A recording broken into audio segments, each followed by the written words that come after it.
আসসালামু আলাইকুম। আমি আজকে সেনাবাহিনীর যে সংস্কার বিষয়ে এর আগে কয়েকবার কথা বলেছি। উলফ ল্যান্ড নিয়ে, তারপরে ব্লেন্ডিং আনকনভেনশনাল, কনভেনশনাল। এই ৩য় পর্যায়ে আমি বলব, আম আপনারা জানেন কিনা সেটা হচ্ছে সেনাবাহিনীতে একটা পদ আছে, সেটা হচ্ছে এটা ছিল আগে রিলিজিয়াস টিচার। এই পদটা হচ্ছে junior commission officer equivalent, but তার অ্যাপয়েন্টমেন্টটা ছিল সমস্ত জেসিও যারা আছে সিনিয়র ওয়ারেন্ট অফিসার এদের সিনিয়র, বাট মাস্টার ওয়ারেন্ট অফিসারের জুনিয়র। এই পোস্টটা নর্মালি যারা মাদ্রাসা থেকে পড়ালেখা করে এসেছে তাদের জন্য। তাদের মেইন কাজ হচ্ছে সেনাবাহিনীতে যত ধরনের ধর্মীয় আচার আচরণ যেগুলো আছে, অনুশাসন যেগুলো আছে, এগুলোর নেতৃত্ব দেওয়া। তারপরে বিভিন্ন ট্রেনিং ইনস্টিটিউশনে যেরকম যখন আমরা কমিশন পাই তখন আমাদের শপথ পরিচালনা করা, সৈনিকদের যে বিভিন্ন স্কুল আছে স্কুলে সৈনিকদেরকে শপথ পাঠ করা। প্লাস হচ্ছে আমরা সকালবেলা এই পথটা আছে সেনাবাহিনীর যত ধরনের মেজর ইউনিট আছে। মেজর ইউনিট বলতে হচ্ছে যেমন পদাতিক বাহিনী, বাট আবার ইএমইর যে ছোট ইউনিটগুলো আছে ওগুলোর নাই। তারপরে এসটি ব্যাটালিয়নের আছে মেজর ইউনিট, কিন্তু তাদের এসএসডি এগুলোতে নাই। মানে হচ্ছে মেজর ইউনিটগুলোতে একজন করে রিলিজিয়াস টিচার আছে। তাদের মেইন কাজ হচ্ছে সৈনিকদেরকে ইসলামিক শিক্ষা দেওয়া এবং মোটিভেশন করা। এটা নর্মালি বিভিন্ন ইউনিটে আমরা যখন সেকেন্ড লেফটেন্যান্ট ছিলাম, ইভেন মসজিদে আমাদের নিজস্ব প্রতিটা মেজর ইউনিটে একটা মসজিদ থাকে, মসজিদের মধ্যে সে নামাজ পড়াতো এবং সৈনিকদেরকে কোরআন শিক্ষা দিত। যারা বিভিন্ন ধর্মের যে কোনো ধরনের কোশ্চেন আছে তারা গিয়ে যেত। সৈনিকদের বিভিন্ন ধরনের ফ্যামিলিগত সমস্যা, পারিবারিক সমস্যা, তার কাছে যেত।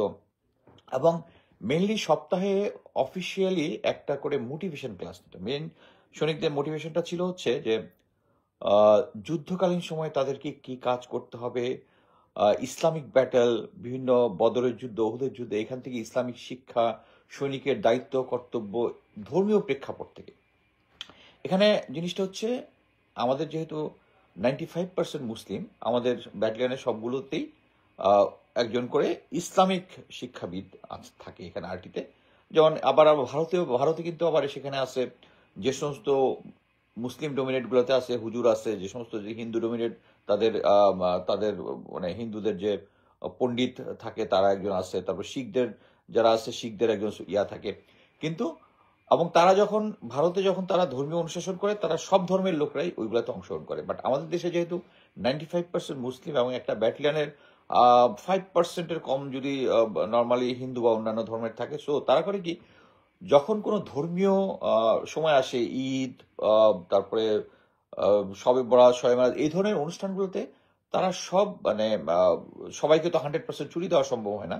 সো তাদের এই জিনিসগুলো শুধু মুসলিম, এই জন্যই শুধু মুসলিম রিলিজিয়াস টিচার ওখানে থাকে। এবং নর্মালি হিন্দু, খ্রিস্টান, বৌদ্ধ যারা আছে তাদের ধর্মের কোনো অনুষ্ঠান হলে তাদেরকে 100% ছুটি দিয়ে দেওয়া হয়। 100%, কারণ তাদের সংখ্যাটা এত কম কম দিয়ে ছুটি দিতে কোনো সমস্যা নেই। কিন্তু মুসলমানদের তো একসাথে 95% যদি থাকে সবাইকে তো ছুটি দেওয়া সম্ভব না। এই জন্যই আমাদের দেশটা সেকুলার হলে আমরা মুসলিম রিলিজিয়াস টিচার আমরা রাখি। সো আওয়ামী লীগ সরকার যেটা করেছে যে, আপনারা এর আগে বিভিন্ন সময় দেখেছেন, বিভিন্ন 90 এর জিওসি কে দেখেছেন একটা অনুষ্ঠানে বাচ্চাদেরকে মোটিভেট করতেছে কিভাবে জাতির পিতার চেতনা, ব্লা ব্লা ব্লা। একজন এক্স সেনা প্রধানকে দেখেছেন কিভাবে শেখ হাসিনা আমাদেরকে ভাত খাওয়ার ব্যবস্থা করে দিচ্ছে এগুলা বন্দনা করতে। এই বন্দনার হচ্ছে আউটসাইড বাট এবং অফিসার লেভেলে, এবং সৈনিকদের মোটিভেট করার জন্য রিলিজিয়াস টিচার যে থাকে সে একটা ইম্পর্টেন্ট রোল পালন করে। সো এই রোলটাকে ধীরে ধীরে তারা, যেহেতু ধর্ম একটা সেন্সিটিভ জিনিস, তারা এটাকে ধীরে ধীরে ধীরে ধীরে ধীরে ধীরে এবং ফাইনালি তারা করেছে এটার নামটাও চেঞ্জ করে দিয়েছে। রিলিজিয়াস টিচারটাকে করেছে হচ্ছে রিলিজিয়াস কাউন্সিলিং অফিসার।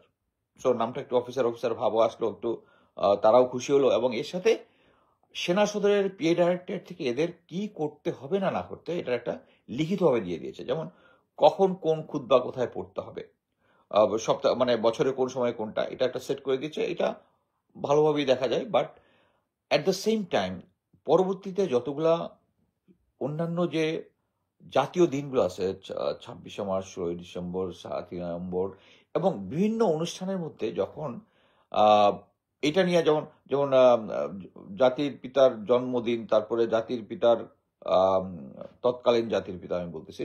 তারপরে হচ্ছে আ ১৫ই আগস্ট এইগুলা দিনে মোটামুটি এই রিলিজিয়াস টিচাররা কি পাঠ করবে না করবে তা একদম সেনাবাহিনী থেকে বলে দিয়েছে যে পরবর্তীতে সেনাবাহিনীর যেকোনো একটা অনুষ্ঠান হলে ওখানে শেখ মুজিবের বন্দনা, শেখ হাসিনার বন্দনা, তাদের পরিবারের মাগফিরাত মানে পরিবারের জন্য দোয়া একটা ছিল কমন জিনিস। এবং আমি একজন অফিসারের সাথে কথা বলে খুব অবাক হয়েছি যে একজন অফিসার, ওই অফিসারের কোর্সমেট মারা যাওয়ার পরে সেনাবাহিনী থেকে একটা বাড়িয়াল হয়েছে। ওই বাড়িয়ালে রিলিজিয়াস টিচার ওখানে বলতেছে যে ওই মুজিব বন্দনা এবং তার শেখ হাসিনা তাদের জন্য দোয়া দুরুদ পাঠ করতেছে পুরা। মানে পুরা আর্মিটাকে মোটামুটি একটা মানে শেখ পরিবারের ভাড়াটে সৈনিক বানায় ফেলতেছে। সো এই জিনিসটা পিএ ডাইরেক্টর থেকে তারা লিখিতভাবে তারপরে কোথায় কি স্পিচ দিবে, কোথায় শেখ হাসিনা এবং শেখ মুজিবের বন্দনা করবে, এগুলো লিখিতভাবে এসেছে আমি যেটা শুনেছি। সো এই জিনিসগুলো আমাদেরকে চেঞ্জ করতে হবে। আমি জানি না পিএ ডাইরেক্টর এই চিঠিগুলো ক্যান্সেল করেছে কিনা। তা আমি আশা করব রিলিজিয়াস টিচারটাই বেটার ছিল, বাট রিলিজিয়াস কাউন্সিলিং অফিসার হলে কোনো সমস্যা নাই। কিন্তু তারা যেটা মিসিং এই মুহূর্তে সেটা হচ্ছে প্রতি সপ্তাহে যে ধর্মীয় দৃষ্টিকোণ থেকে যে সৈনিকদেরকে মোটিভেট করা, ইসলামিক ব্যাটেল থেকে তাদের মধ্যে ইসলামিক স্পিরিট নিয়ে আসা, ইসলামিক স্পিরিটের আওতায় সৈনিকদের motivate, that's the missing. So এই জিনিসগুলো পূর্বে আমরা যে জিনিসটা করেছি সৈনিকদেরকে মোটিভেট করার জন্য, আমি আশা করব এই পিএ ডাইরেক্টরের মাধ্যমে এই শেখ হাসিনা ও মুজিবের বন্দনাটা সব জায়গা থেকে আমি মনে করি হয়তো বাদ দিয়েছে। আমি গ্রাউন্ডের এখনো সবার সাথে কথা বলতে পারিনি, কারণ আমরা দেখেছি 5ই আগস্টের পরে ইভেন সেনাবাহিনীর ইউনিট দেখেছি শেখ মুজিবের ছবি নামিয়ে ফেলতে দেখেছি, শেখ হাসিনার ছবি নামিয়ে ফেলতে দেখেছি, সৈনিকদেরকে দেখেছি। সো আমি মনে করি বাট এখনো যেহেতু সিনিয়র লিডারশিপের মধ্যে এখনো ফ্যাসিস্টের পেতারটা আছে, সো আমি আশা করব যে এই রিলিজিয়াস টিচার এর মাধ্যমে যে ম্যাল প্র্যাকটিসগুলো হতো, এই শেখ পরিবারের বন্দনা হতো, এইগুলা বন্ধ হয় এবং আমাদের সৈনিকদেরকে সেই পুরনো আমলে আমরা যেভাবে তাদেরকে ইসলামিক মাইন্ডসেটে তাদেরকে মানে নর্মালি অ্যাডজুটেন্ট একটা রুটিন করে দিত একটা ব্যাটালিয়নে, যে কখন কোন দিন কোন ক্লাসটা নিবে এবং কিসের উপর নিবে। এবং এই ক্লাসগুলো অ্যাকচুয়ালি আমরা লেফটেন্যান্ট সেকেন্ড লেফটেন্যান্ট আমরা নিজেরাও নিয়েছি, মানে ইসলামিক পয়েন্ট অফ ভিউতে ইসলামিক ব্যাটেলগুলো ডিসকাস করে সৈনিকদের মধ্যে, এবং রিলিজিয়াস পয়েন্ট অফ ভিউতে আমাদের সবসময় এই রিলিজিয়াস টিচার যে ছিল সেই জিনিসটা করতো। আমি মনে করি যে এখন সেনাবাহিনীর সেই পুরনো প্র্যাকটিসটা ফিরিয়ে আনতে হবে। ধন্যবাদ।